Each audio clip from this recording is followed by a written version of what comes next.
ସମସ୍ତଙ୍କୁ ଜୟ ଜଗନ୍ନାଥ। ଚାଲନ୍ତୁ ଆଜି ଜାଣିବା ଦାରୁ ବିଗ୍ରହଙ୍କ ଅଣସର କାହିଁକି ହୋଇଥାଏ। ଦାରୁ ବିଗ୍ରହ ନିମ କାଠରେ ନିର୍ମିତ। ଜଗନ୍ନାଥ, ବଳଭଦ୍ର, ସୁଭଦ୍ରା, ସୁଦର୍ଶନ ମଧ୍ୟ ମହାପ୍ରଭୁ ମାନବୀୟ ଲୀଳା କରିଥାନ୍ତି। ଏହାର କାରଣଗୁଡ଼ିକ ହେଲା ମହାସ୍ନାନ ଜନିତ ଜ୍ୱର। ସ୍ନାନ ପୂର୍ଣ୍ଣିମାରେ 108 ଗରା ସୁବାସିତ ଜଳରେ ସ୍ନାନ କରିସାରିବା ପରେ ଦାରୁ ବିଗ୍ରହ ଜ୍ୱର ହୋଇ ମାନବ ପରି ଜ୍ୱରରେ ପଡ଼ିଥାନ୍ତି। ଦାରୁ ସୁରକ୍ଷା ଅତ୍ୟଧିକ ଜଲ ଲାଗିଲେ କାଠ ବିଗ୍ରହ ନଷ୍ଟ ହୋଇପାରେ। ତେଣୁ 15 ଦିନ ଯାଏଁ ଶୁଖାଯାଏ ଓ ଫୁଲିଲେ ତେଲ ଲଗାଇ ସଂରକ୍ଷଣ କରାଯାଏ। ଆୟୁର୍ବେଦିକ ତଥ୍ୟ ଜ୍ୟେଷ୍ଠ ମାସର ପରେ ହଠାତ୍ ଅଧିକ ଜଳ ସ୍ପର୍ଶରେ ଶରୀର ବିକୃତ ହୋଇଥାଏ। ଏହା ପ୍ରକୃତି ନିୟମ, ଯାହା ପ୍ରଭୁ ପାଳନ କରିଥାନ୍ତି। ଜଗନ୍ନାଥ ଭଗବାନଙ୍କର ଅଣସରର ନୀତି ସ୍ଥାନ ଗର୍ଭଗୃହ ଭିତରେ ଅଣସର ପିଣ୍ଡି, ଅଣସର ଘର। ସେବକ କେବଳ ଦଇତାପତି ସେବକମାନେ ସେବା କରନ୍ତି। ପ୍ରତିଦିନ ଫୁଲିରେ ତେଲ ମାଲିସ, ପଣା, ହେନା, ଫଳ ଭୋଗ, ଅଣୁ ଭୋଗ ଦିଆଯାଏ। ମୁଖ୍ୟ ନୀତି ଦଶମୀରେ ଟୀକା ବେଳେ, ଚତୁର୍ଦ୍ଦିଗରେ ଖଲି ଲାଗେ, ଅମାବାସ୍ୟାରେ ଗୁପ୍ତ। ଅବଧି 15 ଦିନ। ଅମାବାସ୍ୟା ପରଦିନ ନବ ଯୌବନ ଦର୍ଶନ ନେତ୍ରୋତ୍ସବ ହୋଇଥାଏ। ପଟିଦିଅଁ ଅଣସର ବିକଳ୍ପ ଠାକୁର। ଅଣସରର 15 ଦିନ ମୂଳ ଦାରୁ ବିଗ୍ରହ ଦର୍ଶନ ବନ୍ଦ ରହେ।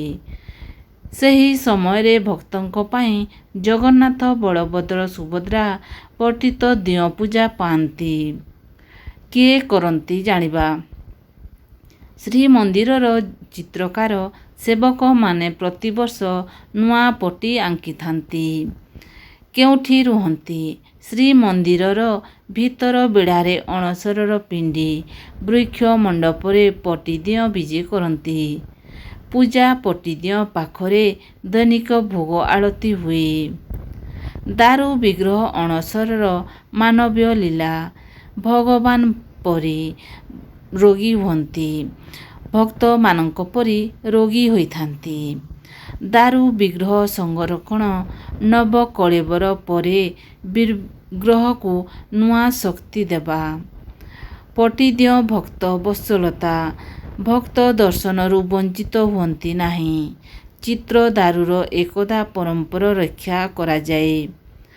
ଅଣସରର ପରେ ଅମାବାସ୍ୟା ପରଦିନ ନବଯୌବନ ଦର୍ଶନ ହୋଇଥାଏ। ସେଦିନ ଦାରୁ ବିଗ୍ରହ ସୁସ୍ଥ ହୋଇ ନୂଆ ଯୌବନରେ ଦର୍ଶନ ଦେଇଥାନ୍ତି ଓ ତା ପରଦିନ ରଥଯାତ୍ରା ହୁଏ।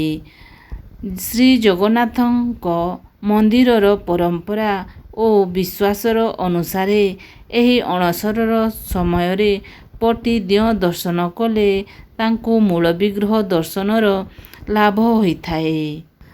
ପାପ କରୁଥିବା ଲୋକ ପରବର୍ତ୍ତୀ ଜନ୍ମରେ କ'ଣ ହୋଇଥାଏ ଜାଣିବା। ବିଷ ଦେଉଥିବା ଲୋକ ପାଗଳ ହୋଇ ଜନ୍ମ ହୁଏ। ଖାଦ୍ୟ ଚୋରି କରୁଥିବା ଲୋକ କୁକୁର ହୋଇ ଜନ୍ମ ହୋଇଥାଏ। ମିଛ କହୁଥିବା ଲୋକ ମୂକ ହୋଇ ଜନ୍ମ ହୋଇଥାଏ। ମଇଁଷି ଚୋରି କରୁଥିବା ଲୋକ କସେଇ ହୋଇ ଜନ୍ମ ହୁଏ। ଲୁଣ ଚୋରି କରୁଥିବା ଲୋକ ଅମଣିଷ ନମଖରାମ ହୋଇ ଜନ୍ମ ହୋଇଥାଏ।